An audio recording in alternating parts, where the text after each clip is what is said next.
My argument is that, today you hit Natanz, tomorrow morning if Iran hits Negev desert, what is the answer from Western Hemisphere? These are the danger zones that the West is cheering and clapping without having, I would say, a geopolitical de-risking mechanism.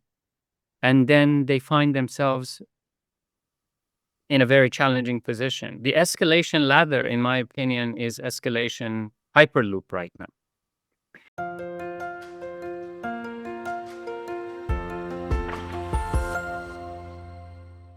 Hello, everybody. This is Pascal from Neutrality Studies, and today I'm talking again to Ali Borhani, a geopolitical strategist and the co host of the BRI-Diaolgue podcast.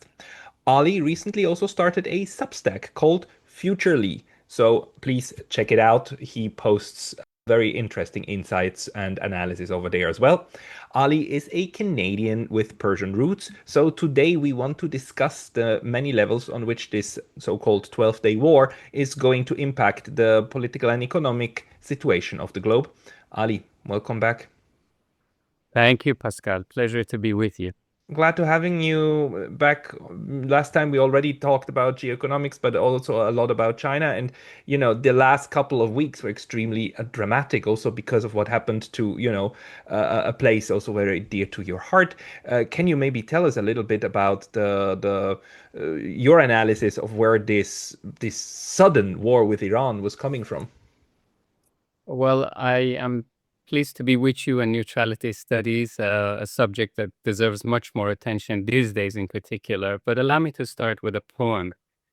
As evening fell, the day's oppression lifted. Tall peaks came into focus. It had rained. Across the lawns, wide lawns, and cultured flowers drifted. A conversation of the highly trained. Tin gardeners watched them pass and priced their shoes. A chauffeur waited, reading in the drive, for them to finish their exchange of views. It looked a picture of the day to live. Far off, no matter what good they intended, two armies waited for the verbal Arab, with well-made implements for causing pain. And on the issue of their charm depended a land laid waste, with all its young men slain, its women weeping, and its towns in terror. W.H. Auden, the poem is called The Embassy. Why I raised that and why I read that is that all of this happened while the diplomats were negotiating, while the whole world was, pausing and hoping that we will not find ourselves in another conflict. But very few people understand that the challenge between United States and Iran, or in that context, United States, Israel, and Iran, is matter of a Betamax video tape and a VHS videotape. These two do not fit one another's operating system. This is not something that is for, the past 40 years and post-revolution. It is something that goes back even at the time of Shah and before the revolution. Recently, just, it dawned on me as to where this crisis is brewed and coming. We didn't have a ribbon, and the yellow ribbons for the hostages. Now it started in 1978 when Iranian students took over the American embassy. But very few people, Pascal, know that that incident, which is the mother and the cornerstone in a post-revolution of, grudge between Americans and the Persians, was never properly shared with American people. For the reason that the day that Iranian students jumped the American embassy walls, a few weeks later, they were ready to release the hostages. And yet, a delegation from Reagan's team met with the new revolutionaries in Geneva. And, this is well documented in a book called Prophets of War, written by Ari Ben Menashe, who is an Israeli-Iraqi Iranian Jewish author. And as well, recently, as recent of last year, a former Texas lawmaker, when he heard that Jimmy Carter is passing away, he came out and he said, yes, there was an agreement to release the hostages on the day that Ronald Reagan comes to the office. So they were kept for 444 days at the orders of Americans. This is not a small, this is not a small, I would say, development. And this is something that historians should look into. And American people, particularly the MAGA base, should better understand. So, Sorry, can you repeat that? Because I wasn't aware of this. Wait, there yeah, was an so agreement to keep these hostages for longer yes, than necessary? yes, this is a shocking revelation. I will send you the link after our call so you can put it into the comments so people can read. A former Texas lawyer, lawmaker, came out when Jimmy Carter was being sent to hospice in the last few days, and he felt the pressure on his chest. And there were articles going around, and according to New York Magazine and the rest of it, and that book that the GOP had discussions with the Persians to keep the hostages not just for 2 or 3, 4 weeks that they kept them, but till the morning that Reagan comes to the office. And that's how, this whole score of bringing them home was done in the credit of Republicans. Why I bring that up is that this fixation on Iran is nothing new. Another piece of information that people should look up historically, which is very informative for the times we live in, is the April 17th, 1974 interview of Mike Wallace with Shah, Mohammad Reza Shah. That interview is so telling and so much of nuggets of information in it, in which that when he is challenged by Mike Wallace, he says, why don't you put all the headlines of your publications in computer and see what they answer? And this is in 1974. I mean, that just tells you about the power of computation, the importance of narratives, the importance of stories, and how we arrive from one crisis to the other.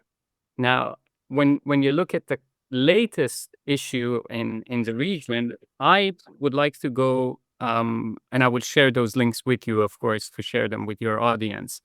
But I think what happened on Friday the 13th, which is, in itself quite a remarkable date to pick up, but ever more so with the unilateral, unprovoked, some say aligned, some say unaligned, some say, regardless of however you look at it, dropping a massive ordnance penetrator on Iran by United States created not just a few big holes hundreds of meters below the ground, but I think it wasn't a mop as a massive ordnance penetrator. I think it was a multilateral order pulverizer because it took all the multilateralism out. The biggest first beneficiary of this act, the biggest beneficiary of this act is China. If you look at it at a macro level, there's very little respect for international rules-based order was demolished on June 13th and June 22nd. Ironically, right now, in Brussels, NATO, everybody's celebrating. But if you remember as well, the last time America dropped something this big with such a scale was Moab, mother of all bombs, that was dropped in last few months of Trump on Afghanistan. And we know what happened after that, right? So it's not about the significance of explosion or the size of, ordnance. The keys were handed over back to Taliban. My view is that the United States has moved from Moab and through Moabs and MOPs and whatever you want to call it, from mother of all bombs to mother of all deficits and growing and ticking, to MOAE, which is mother of all emissions, because we have never talked about the emissions of wars, the pricing of this, footprint of this. And if your audience forgive my French, the MOAF, which is mother of all fuck-ups, because these things come with their political, economic, and geostrategic ramifications. And there's no shortage of those mistakes. The other thing I think we have to talk about is, was this a delivery of, B2 cargo from misery, United States?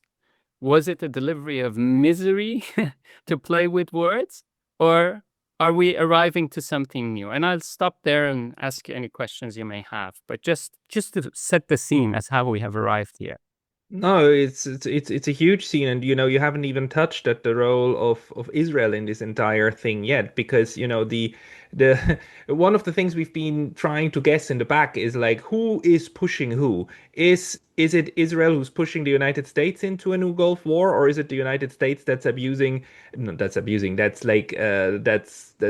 using Israel as its attack dock in order to go against Iran? We know that these ideas have been around forever. We know that there have been strategists in the US who've been for decades talking about how to and when to attack Iran. That there's an entire obsession with the way in which Iran has been able to basically survive despite the crippling sanctions that were put on it. Um, what do you think? Which one do you think it is? Is Israel the one who pushes, or is Israel the one who implements? I think that, there are movies like Wag the Dog with Robert De Niro and Dustin Hoffman, and which is it, the tail or the body? I think in totality of it, we will come to that, and I will spend some time on that. But I think the bigger picture here is the good cop, bad cop, and who moves the other is irrelevant, because I think the bigger issue here is the centricity of Iran. If you look at Iran as a country, I mean, putting aside its history of 2,500 years, the first sanctuary for the Jewish people, even mentioned in Torah by, Princess Esther, so putting all of those things and having the largest population of the Jews anywhere living in Middle East, with synagogues, with hospitals, the rest of that. I think let us park that aside, because a nation that its borders are like a miniature. If you look at Iran's map, the borders, as if they are, a calligraphist or a miniaturist has been painting this. And you look at the rest of the region, it's all straight lines with, like somebody drew something with a ruler and making some holes. So that tells you a lot about this body of land. And in my opinion, it's not about nuclear power and nuclear arsenal, and Iran is going to drop a bomb tomorrow on Israel, and Israel will be, Benjamin Netanyahu is on the record for the past, 30 years, every year saying they're away 3 months, 2 weeks, 1 month. It's like Groundhog's Day. I mean, he doesn't look like Bill Murray, and Bill Murray doesn't look like Benjamin Netanyahu, but it's like Groundhog's Day. The bigger issue here, Pascal, is the centricity of Iran in North-South corridor, the access of Russia to Persian Gulf waters and Sea of Oman, the East-West corridor, and I dare to say that in many ways, we talk about Belt and Road Initiative, but just metamorphically, I think Iran is the buckle of the belt. So if the United States is able to remove the buckle, the belt will be very loose. I know it's a seabelt and a road, but just to play on the word. And here, the issue of nuclear proliferation has been a red herring to go around every few now and then. The first round of sanctions were applied on Iran at the time of Carter, just after the, embassy walls and the, occupation of embassy by the Iranian students. Iran is, even today, by many standards, the highest number of sanctions in any country, above Cuba and Russia and the rest of it. So I think it's about trade corridors. It's about minerals and natural resources. It's about the rare earths in Iran. It's about its copper reserves. It's the fact that Iran has the second largest gas reserves in the world, but less than 1% of global gas markets. Come to think about it. And we're shipping LNG from United States across, Atlantic Ocean. The role of Israel here is very cute as well, if I may say so, because when you look at, that India Middle East Economic Corridor, or I2U2, Israel, India, United Arab Emirates, and United States, there are power plays and arm wrestlings of dominating these trade corridors. dominating these trade routes. So you know, it's just 2 days that they have called it a ceasefire. I will come to that later in our conversation. But now the next question is, oh, where's the 400 kilograms of enriched uranium? This is a perpetual, catching a chicken or a hare, or a rabbit. It's more than that. This is about who controls these trade corridors, who controls this vast amount of natural resources, how to contain Russia. I have brought 3 books. I highly encourage your audience to, at this time in particular, to take a look at these books. One is The Lord of the Desert, fascinating, on formation of many of these historical developments, even the birth of Israel and how it came about as a country and the power of elections in the United States. The second one, which is fascinating, is The Oil Kings, which really dissects the history of rivalry of Russia and United States in Iran and how very much many of these things are still about containing Russia as well. It's not just about Iran. It's not just that, oh, Iran is being slapped and punished because it gave, Shahed drones to Russia. No, this is about that at the time of Shah, the United States had satellites and, bases and powered by, space imagery and everything, monitoring Russia just south of Caspian Sea. So America would love to have that element, and Western Europe and NATO, to use Iran again and to balance that and cut that corridor to Persian Gulf waters from Russia as well. So it's a far bigger issue in terms of just Iran. Iran as well is significant, but this is much bigger than just Iran and its nuclear power, in my opinion. Yeah, I mean, it's very good to point that out. Also, the debacle metaphor. If you look at it that way, then uh, the most important thing for the United States is to make sure that the Eurasian continent never actually comes together, right? That they never are able to freely trade with all of their things and never are one single, I mean, not, are never a market, because that's the only thing that can seriously checkmate the United States, which is tucked away like very cozily on the other side of the Atlantic and has like the perfect geostrategic position, right? The absolute, it's the best of the best. But the Eurasian heartland, that thing needs to be prevented from actually ever coming together. And are you viewing it in part of that greater strategy? I do, but I think a great part of that sense of nostalgia is brewed in European capitals. Mm. I don't think it's just the Washington game. I think, the heartland theory and Mackinder and all of that. I think still today, if you look at the toxic language that is coming out, the head of European foreign um, affairs says we're not sure if this act was legal or not. Yet you have Mark Rutte who's talking, "Who's your daddy? I'm your daddy. You like my daddy." I mean, the language is toxic. I mean, 700 people have died in Iran, a lot of civilians on the other side as well. And then we're talking about, oh, it's just 2 boys fighting in the schoolyard. You let them fight and hit each other. We're degrading the metrics, the values of global norms. I mean, this idea of celebratory language from Friedrich Merz. I mean, that, oh, they did the dirty and hard job. We have to thank them. It's just taking, I think what's going quicker down below the surface and under the ground is the level of decency. Decency is penetrating faster than bunker busters. And where do we draw the line, Pascal? These are my worries.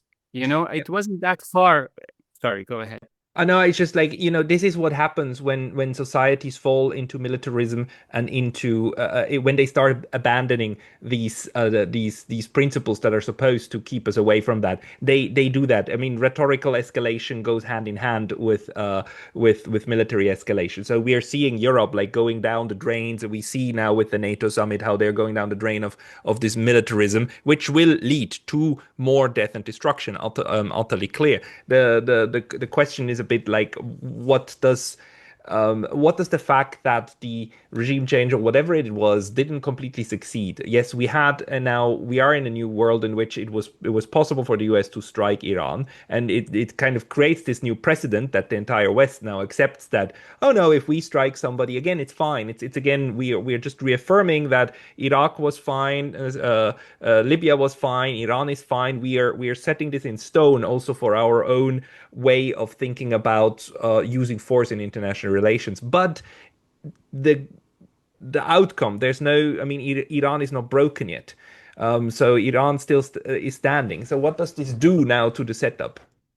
I think, if I may, I want to just go a little bit further back and just to share with you that, there is this celebratory bravado mood of decapitation, right? We killed our scientists. Irrespective of how you look at it, even in Cold War, there wasn't this vulgarity of taking out one another's scientists. Maybe they were seducing both sides, in Berlin, that you come on my side and we'll provide you with more resources at MIT or at, so and so St. Petersburg University, etc. But this idea of decapitating, and my concern is that we forget, it was only in Obama's time that America dominated the skies with drone warfare, um, um, and movies came out about it. If you remember the Eye in the Sky with Helen Mirren, in 2015. So a lot of these precedents that we put in place today will come back like a boomerang. And that's where the short-sightedness is in European capitals, in America. That is the scary part, in my opinion. This idea that, oh my God, how amazing Israel penetrated and found people who could spy for Israel and to penetrate Iran sounds exciting in the first round. But if a country has been under sanctions, its currency at the time of Shah was $1 was 70 rials. 7 and 0. Today, $1 is 1,200,000 rials. Just look at, so poverty brings people who are desperate. Poverty brings people. Are people happy in Iran? No, they're not. But a lot of people overlook that Iran has had its own never again moment as well. Iran fought an 8-year war with Iraq, where all the chemical warfare and chemical weapons were coming from the very same European capitals to the hands of Saddam Hussein, when Donald Rumsfeld was hugging and kissing Saddam Hussein. So Iranians still have family members who have their lungs burnt because of those chemical warfares, because of being they amputated in the. So for them, war is a recent memory. For them, there is a never again as well. And with the accusations flying in the air right now, I wrote on my Substack, I think a lot of people in Global South, not just in Iran, perceive IAEA not as International Atomic Energy Agency, but as International Acquiescence and Espionage Agency. Because it is turning out that a lot of this information may have some way, one way or another, found its way to United States and to Israel. Now, there are finger pointings at various tech companies in Bay Area, and Palantirs of the world and, Andurils of the world in, drone warfare. But we lose sight that these precedents are dangerous. What is the next round, right? So we're going to go around and take out the scientists and the professors and the researchers in AI. Is that the new benchmark? So we start decapitating in advance because, okay, let's take out the head of this company and that company or this research person in this industry because the future of warfare is in AI. So let's preempt it. It turns into a rule of jungle. And I think very few people stop and think about these things at a macro level. I mean, in the global south, a lot of people think about just that. I mean, a lot of people who view this act as an aggression and as a precedent, which it is, they view it as such. But you cannot stop it. You cannot turn the wheel back again. And apparently, the Europeans and Americans are unwilling to even talk about it in these categories, which then creates incentive for others to do the same, right? apart from the stupidity to think that by killing 14, 15, 16 scientists, you can prevent a nation from mastering a technology that is by now almost 90 years old.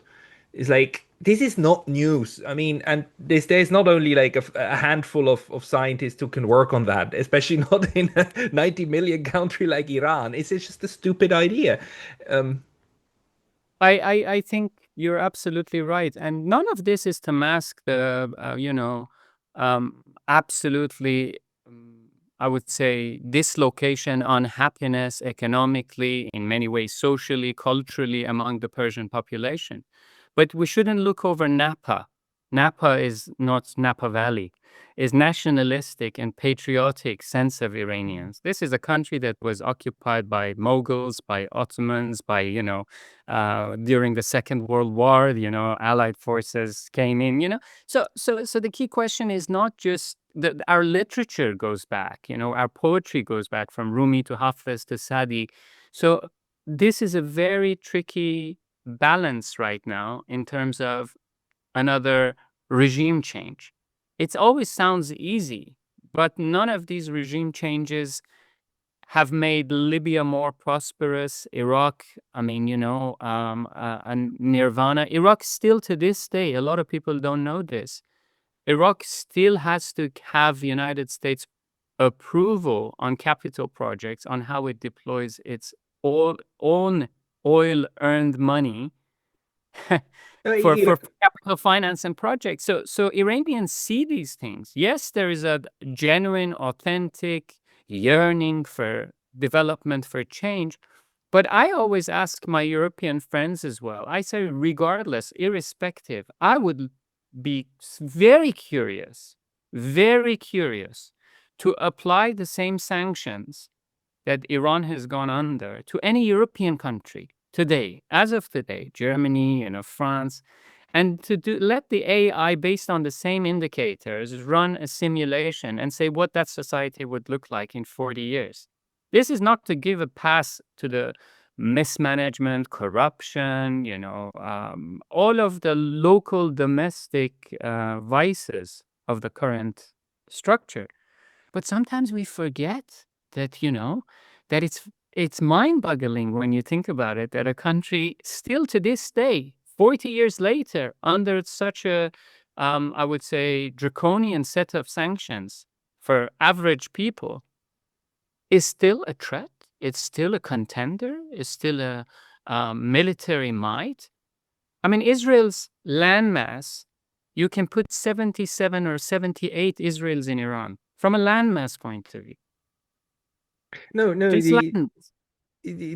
that's why this approach, this idea to go to war with Iran seemed so absolutely crazy. And the fact that, I mean, the one thing I must commend is that they were able to wind it down after 12 days, apparently, and fingers crossed. But the overall attack on Iran, which is much deeper than just the military attack, right? It's an economic attack. It's that is 40 years old. The domination of Iran, which goes back to the Shah, and also I think something that some commentators also forget, that also other powers tried to dominate Iran. I mean, including the Soviet Union, the invasion, the joint invasion, Soviet Union and Britain in the Second World War. I think that's not forgotten, is it? Because a lot of people wonder, why did Iran not create a hard security alignment with Russia when they could? Can you make speak to that a little bit? Of course, I think one of the most overlooked elements in this nothing burger story about Iran nuclear power is that Russia would never allow Iran to become a nuclear power under its snow. Mhm. No, it's a reality. I Yeah, mean, true. this is something that a lot of people overlook. This is not to say Iran doesn't have ambitions. And if you look at the volume of Iran's enriched uranium, it shot to the roof after JCPOA was torn apart by Donald Trump. And the Europeans are squeaking. I mean, they couldn't even deliver any economic metric. And this autonomy of Europe, in my opinion, is just a Yeah, joke. Yeah, because one needs to add here that the Europeans were unhappy when Trump left the JCPOA, and the Europeans kind of tried to promise Iran, look, we're going to try to do something that you still have some economic development coming from our side, special vehicle. All of that collapsed. It didn't work. The moment the US left, the sanctions were back on, and Iran was back suffering, even though the Europeans tried to mend ties somehow. No, but I mean, the language as well has been bizarre by any standard. I mean, in the past 12 days, irrespective of which side you are, for Europe, forget Israel and Iran, they have a rivalry. Forget United States and Iran, where I unpacked in my opening remarks. But for Europe in this day and age, to come and say, oh, bravo for hitting and bravo for doing this, it completely erodes any remaining credibility. I remember there was a fight between Mike Tyson and Holyfield, if you remember, in which Mike Tyson bit Holyfield's ear. Right? These two are punching each other. It made the headlines at the time, right? And it's like that boxing match, irrespective of which one you support. And then the moment that the ear is ripped apart, to tell Holyfield you should restrain, stop punching Mike Tyson. It just doesn't add up, you know. And I think it's an absolute deterioration in anything around sanity with Europe. But let me just go back a bit on why we stopped. This isn't, I'm very skeptical about ceasefire. First of all, a ceasefire needs clear terms. It's not that I picked up the phone before getting on Marine One, I make a, swearing ceremony and get on the helicopter and then they stop.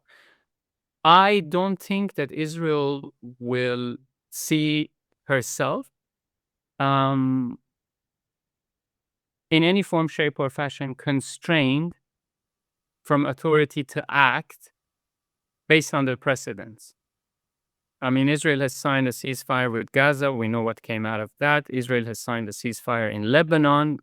I mean, I was reading the other day in FT an article that, the sound of drones is turning into music pieces and with some artwork and on a daily basis in Lebanon. So it's very hard to have a cup of coffee in Lebanon without having an Israeli drone above your head. I mean, so I don't think Israel arrived where it is at the moment based on a decision that it's tired or it doesn't want to continue. I think Israeli economy was really taking some punches. I think the cost of interceptors was becoming the reality. The three ports of Haifa, Ashdod, and Eilat have their own challenges. Eilat is almost, fiscally unsustainable. Ashdod was hit by Houthis. Haifa was pummeled by Iranians. You have a society that is proud of its tech base, and Israeli stock exchange, according to some reports, was as well, hit during these past 12 days. I don't know, not verified, but that's what I heard. So it's a society that thrives based on sustainability and order. And it's the first time that in modern history, it receives a punch back. This creates a lot of dislocation.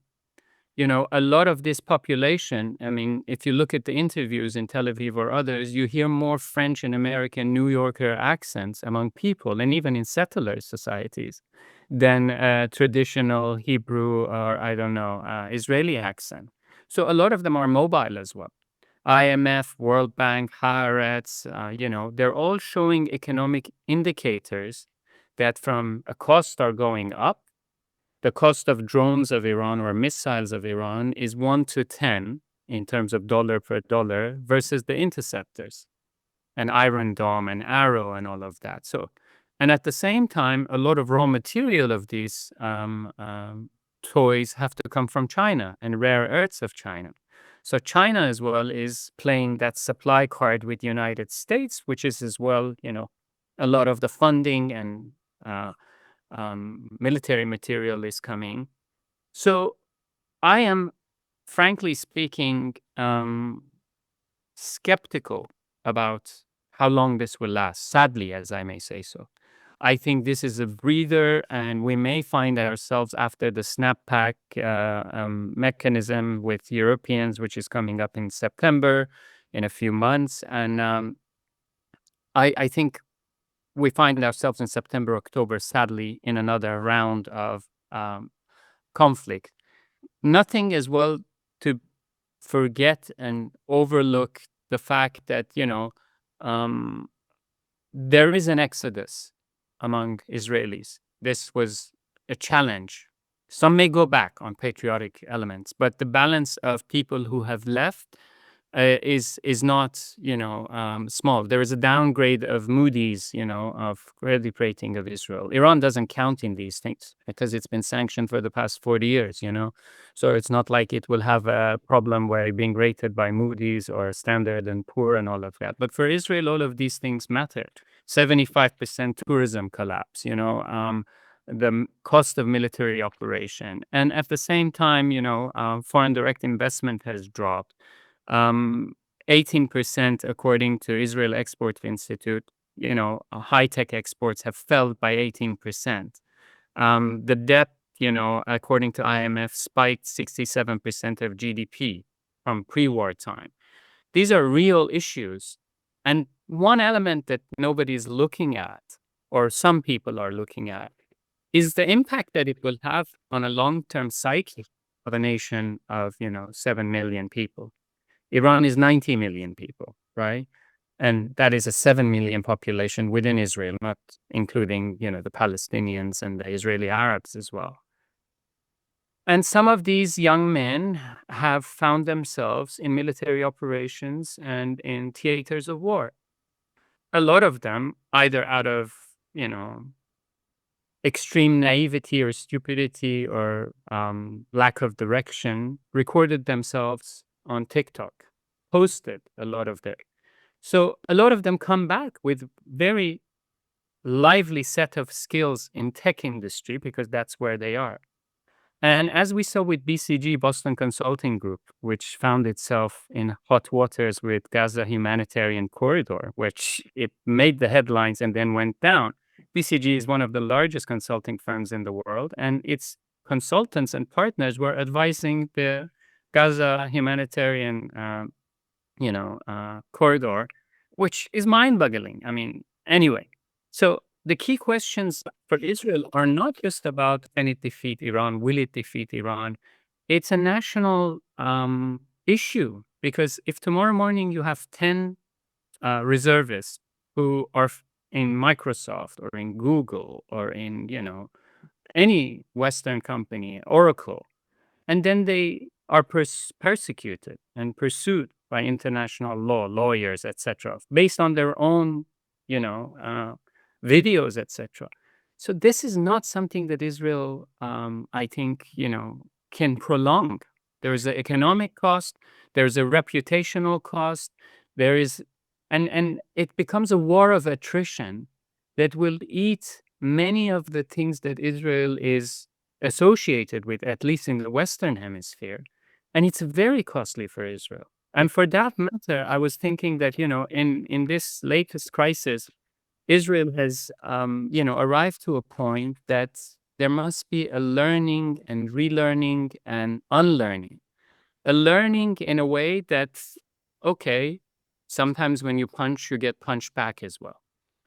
And unlearning that we have to coexist in a global world order, and this doesn't help us by being under the umbrella of United States at all times, and to relearn how to coexist within the global South, because otherwise you cannot geographically, being in Mediterranean and North Africa and that geography, keep Israel separated from the sentiments of the other 7 billion people around the world. Yeah, but this is where I do think that framing what just happened just as a war between basically, Israel and Iran, or even Israel with USA against Iran, misses the point that there's this large civilizational element to it. Again, that the entirety of Europe, the entirety of the white world, let's just call it the white world, the white people dominated world, Europe, North America, Australia, New Zealand, they all rallied behind Israel, and they all showed again that even during the most obvious and most well documented genocide in human history, while this is going on, that they still double down on the right of these white settler colonial racist project to be used or to fire even more against other indigenous native people in the environment that they live in, and that is so scary, so frightening, because I thought we decided that we don't want that anymore, and you let it fizzle out, right? But we're not letting it fizzle out. I mean, with this one, we're doubling down, and it is other states. It is the Iranians that say no. It's the Russians that say no. It's the Chinese that say no. It is Africa that says no to this. But still, the white European and Euro-American part of the world is wants to go along with it, and they are proud of it by now. I think there is an element as well, in my opinion, of course, the double standards, of course, the erosion of credibility of the West, but within the pockets of, this game of power and influence, um, there are as well a lot of reports as well at the moment that, a great part of the frontier was from northern parts of Iran because they're finding pieces in Caspian, that Azerbaijan may have been involved in this. And people forget that at the end of the day, Azerbaijan is another oil-rich country that sits next to Russia and sandwiched between Iran and Russia and supported directly by Turkey. And then people forget that the largest trading partners of Israel at the moment are, Turkey, UAE, and Egypt, according to some estimates. So this is not a picture that, in my opinion, is as clear as everybody would like to frame it, that this is all about nuclear Iran. No, this is far bigger. As I said, it's about the buckle of the belt. It's about the trade corridors. It's about containment of Russia. And I think European capitals are again drooling about the drone darlings and drooling on destruction, whether it was in Russia with the nuclear fleet, whether it's on the attacks. But these things are boomerangs. This is where I think Europe is really myopic. I mean, one can look at the outcome of Afghanistan war and the jihadi movement that came out of something that America created, and again, in order to fight Russia. Now, one wonders what will happen if the war comes to an end. I'm taking a step above the Caspian Sea, and Ukraine-Russia crisis turns into a disgruntled set of Europeans with some of the latest technology and learnings and drones, and say, you know what? Let's give some of this medicine back to Europe and to America. These are geopolitical, geostrategic issues that are hardly looked at the moment. We're all about, okay, now should we hit Iran again? Where are the 400 kilograms? This is just a ruse. This is not about the reality of what is at stake. The stake is control of the heartland, the control of the trade corridors, the control of the future of global trade and hegemony. Nothing more and nothing else. But do you think so? Because at the beginning you were also mentioning that China is probably the greatest beneficiary of all of this. I mean, uh, what we are seeing now is that the United States tried to do something against the Houthis and couldn't. Tried to do something against Iran and couldn't. But they're still dreaming of a war with China, and China is dimensions different from Iran, right? So where do you think that this is going from the geopolitical view, but also from the way that now, I mean, how Western countries are now looking at the situation? Do you think they have the same learning outcome or not? Probably not. I think one of the very interesting comments, I don't remember who said it, but one of the very interesting comments in a post Soviet era was that China has been really monitoring what happened to Russia and the Soviet Union breakdown and fall. And if they paid that much attention to an event as tectonic as that, I am sure they're looking very closely as to some of these. I mean, this idea of, oh, trucks are firing drones that were assembled with a 3D printer. This is dangerous. This is not celebratory. This drooling about drones is just, if it's about cost, if it's about manufacturing, if it's about distribution, if it's about supply chains, China has far more greater reach than United States globally. So the key question is, how do you create chaos? I once read that those who say little things don't matter have never spent a night in a bed with a mosquito. So yes, United States can create these vectors, but it's very ill prepared in containing and controlling them. And if you look at the quality of statesmanship, if you look at the caliber of people in terms of understanding where the world is going, I'm not talking about Hoover Institute or Rand Corporation or the think tanks. I'm talking about people in the public, people on the podium who have to talk, who have to deliver a statement about a global crisis. Yes, Fardo, Isfahan, and Natanz were hit. But tomorrow morning, Pascal, if there is a mess up with Bushehr, which is sitting on Persian Gulf waters, and those waters are contaminated, not a single desalination plant south of the waters, Qataris have spoken about it openly, will be immune. So what's going to happen to all of the investments of Stargate and I don't know. I will write about this on my Substack, but what's going to happen to all of the investment ambitions in the GCC for a future of AI technology and co-investments with the United States, even when you don't have drinking water, when your water is contaminated? Do you think somebody will stay in GCC in Qatar, Kuwait, Bahrain, UAE if there is a major crisis? There is this expression in Persian that says, I talk to the window so that the door can hear. Hitting Al Udeid base in Qatar is not that they just got up and they hit it and Qataris didn't know. Americans evacuated that base apparently 2 weeks ago. Nobody was there. And Iranians told Qataris that, hey, we have to act. Let us just, demonstrate that we can. But it sends a message as well. It sends a message across GCC that we cannot grow and develop at the expense of one another. And I think that is something not to overlook. I mean, this is the main argument that speaks for, countries declaring neutrality and saying like no foreign bases on our soil because we don't want to make ourselves a target because we are harboring the enemy of that guy over there, right?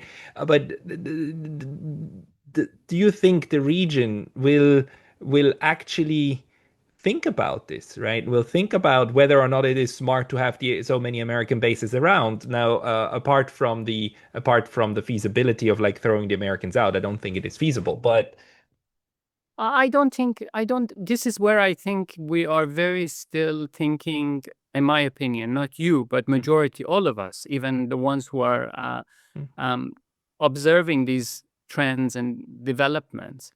We're still very much stuck in the old days of airplanes and, bases and all of that. It turned out in the latest revelations of the past few weeks that, the F-35s all have a kill switch. So United States can make them grounded, with the press of a button, because first of all, a lot of operational capacities and capabilities of these airplanes are tied into spatial, satellite, IT, AI. I mean, so it's not like you can take off with a F-35 without America knowing where it's going, without America knowing what it's carrying, and without America helping that F-35 to operate to its premium performance, right? So those are the bases. Boots on the ground always for the past 50 years have ended with body bags under the ground for the United States. Boots on the ground, body bags under the ground. So that is why there is so much of excitement about drone warfare, because you hardly deploy anybody, right? So you push 2 trucks, you pay some people some bribes here, and then all of a sudden you go. So the key question is that if we are moving into a war centered around AI, right, with companies that are at the forefront of future wars through AI and through, electronic warfare and artificial intelligence at the heart of it, then what is the definition of a base? A runway or a data center? So, so if a data center is sitting in GCC that is calculating all of the harm that is being caused on Persians, will Persians only see the runway or the data center as well? And vice versa. And in return. So these are conversations that may be taking place with Eric Schmidts around the world. And, I always find as well this double whammy of American companies accusing, or American establishment accusing Chinese companies being embedded in the Communist Party, Huawei, ZTE. And I say it's bad. They shouldn't. But when you look at American companies from Amazon, Microsoft, Palantir, Anduril, all of them are in bed with Pentagon. So we need a new dialogue. We need a new architecture. Otherwise, it becomes, in my opinion, extremely challenging. Scott. We are not going to get that. This is too deeply embedded. I mean, this is the way states have managed to dominate the tech space, right? Even in liberal societies where you would think tech is independent. No, it's not. It is embedded and it's ingrained and it is integrated and it is already militarized. Which is explains, of course, why the United States is trying to threaten any one of even their closest friends that they need to throw out all of the Chinese tech, right? Because they know even a little bit of foothold of the other one in the sphere that you try to dominate can cascade into disability, in your disability of controlling, of militarizing that space. How do you think that Iran will now position itself in this new reality, and will there be a realignment toward Russia, even stronger realignment to Russia and China? I think definitely there will be uh, um, an upgrade in the shift of eastward movement. Yeah, I think there will be definitely dialogues in postmortem analysis of what happened, how did this happen, should we have taken Russians a little bit more closer, and the Chinese. But I think for China as well, which still imports 13% of its total oil, not a small figure, from Iran. I mean, if you look at the morning after when Donald Trump claimed a ceasefire he has brokered, which was just a threat to both parties, he said China can continue to buy oil from Iran. That a lot of people overlook that, but why would that be the first message?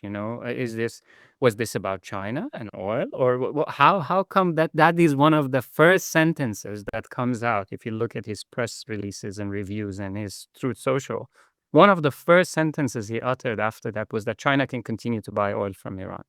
So I think yes, there will be a move forward, but one thing that is equally important is that, yes, Iran may buy S-400s and S-400s will mushroom around. What we learned in this operation was not conventional war. It was an F-35 scrambling. It was, drone trucks. It was sabotage. It was, killing scientists. And I think the nature of this will dictate a new alignment with Russia and China. It's not just about enhancing air defenses. My argument is that, today you hit Natanz, tomorrow morning if Iran hits Negev Desert, what is the answer from Western Hemisphere? These are the danger zones that the West is cheering and clapping without having, I would say, a geopolitical de-risking mechanism. And then they find themselves in a very challenging position. The escalation ladder, in my opinion, is escalation hyperloop right now. That it's just in a perpetual space that hardly any of these guys have a control over. Mm. And to bring some, you know, humor into it, I wrote on FuturEarly as well the other day, and I said, who comes up with these names of these operations? You know, in the old days, at least, there was the pretense that it's something good. Operation Iraqi Freedom, winning hearts and minds. You know, the latest two operations were called, Operation Rough Rider, which is the brand of a studded condom. The other one is Operation Midnight Hammer. It sounds like a psychopath partner going crazy. I mean, Ben Hopper and Carpenter, some of these directors of scary movies would benefit from some of these titles. There is no pretense in it anymore. And that is where I think we've lost the marbles in many ways. Yeah, I think we've been losing them for a long time, but now they're all out of the bag. But just Look, to answer your question, I think Iran will try to play the card of leaving the NPT. Iran will most likely, verbally at least, continue to insist on enrichment, which is again back to the same circle. United States and Israel will start now in a few weeks from now. Where's the 400 kilos of enriched uranium? Uh, Reuters, Wall Street Journal, New York Times will all be, running columns that where it moved. Did the Russians take it out? Is it still in Iran?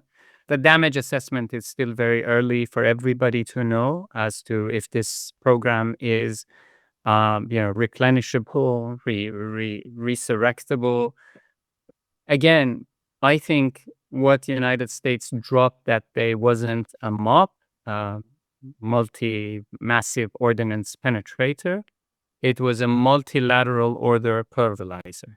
hmm. We are in uncharted waters, and for that matter, the whole global majority, global South, and the rest of the world is watching in fear.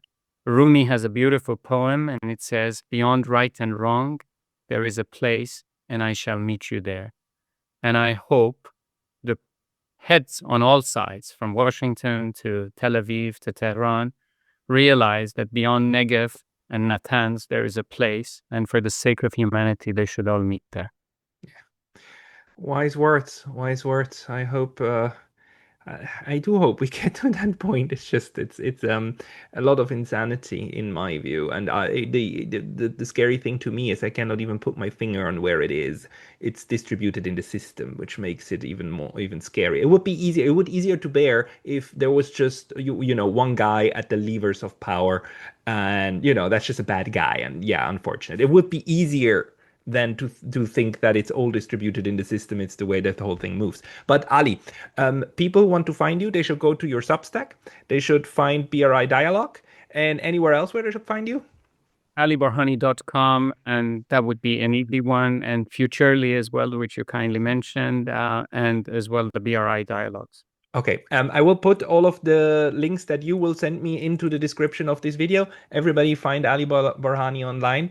Thank you very On a much for your parting time. shot, parting shot, this is another book that shouldn't be missed called War is a Oh, Racket. I yes. encourage all of you and all of your audience to look it up. Just War is a Racket. What's the name of the author again? um, um, um, General Smedley D. Butler, the Smedley most Butler. Smedley American Butler. general. Yeah, yeah, Yeah. very important reading actually. Ali Borani, thank you very much for your time today. Thank you very much, Pascal. Good to see you.